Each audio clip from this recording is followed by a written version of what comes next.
exactly where their teens are, watching Leighton Meester steal the show as Blair Waldorf, a queen bee you don't want to get stung by. Take a look.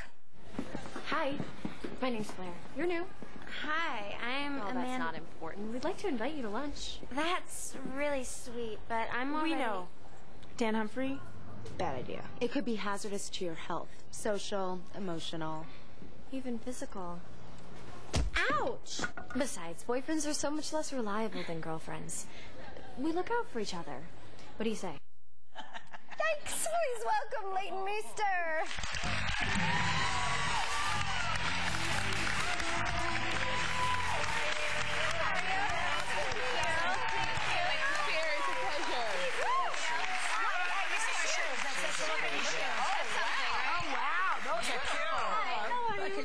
I'm well.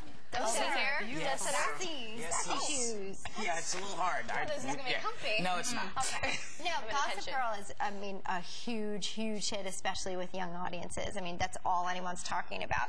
There are parents, though, that are a little concerned about the sexual content. Do you get that a lot? Like, what's your take on that? Because there's some sex scenes or implied sex scenes. Quite a few, actually. We don't try to hide it at all anymore. Yeah.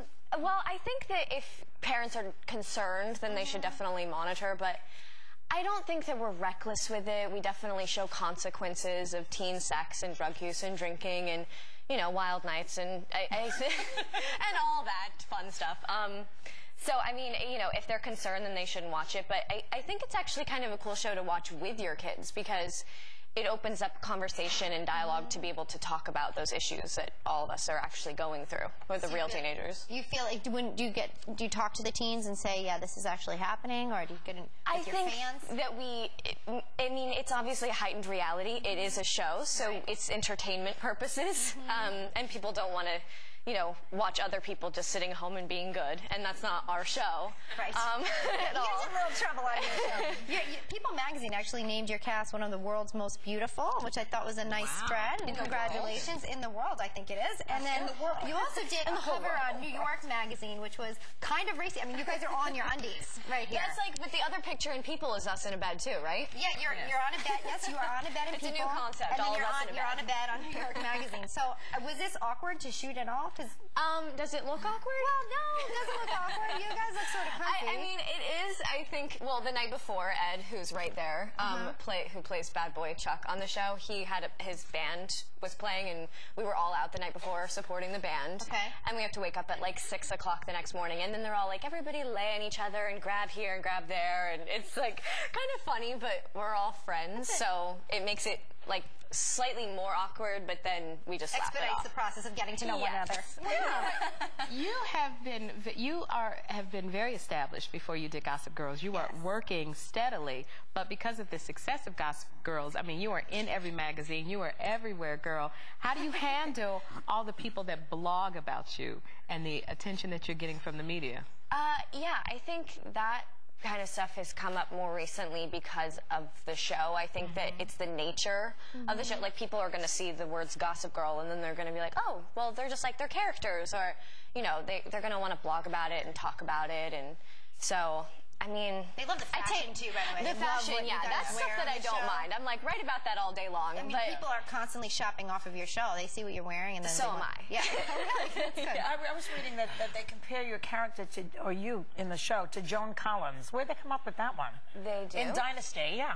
What, do you take your inspiration from Joan Collins? No, I mean, I wore a robe one time that could be like... She once, yeah. It was a very Dynasty robe, but, no, I mean, I think... No.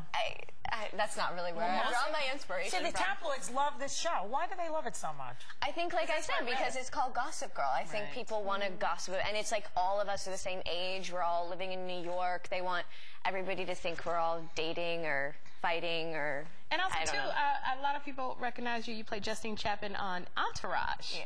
And you got to do you got to do a duet with Tony Bennett because you play a singer, a pop singer on Entourage. How was that, doing a duet with Tony Bennett? That was cool. Oh my gosh. How did you feel doing that? Well, I get so nervous even just thinking about it. It was amazing. He's a living legend. He's great. Yes, he's a living legend. Well, he's still alive, yeah. And you guys are on the streets. You're on the streets of New York. doing the show? You're shooting on the streets of New York? Like so you get the to see real thing. everybody? Yeah, there's a bunch of fans that come up and show their appreciation, mostly actually girls that we're portraying on the show, young Scary. teenagers. They're really out there. Gossip Girl airs Monday nights, and everyone in the audience is going home with season 1 of Gossip Girl on DVD.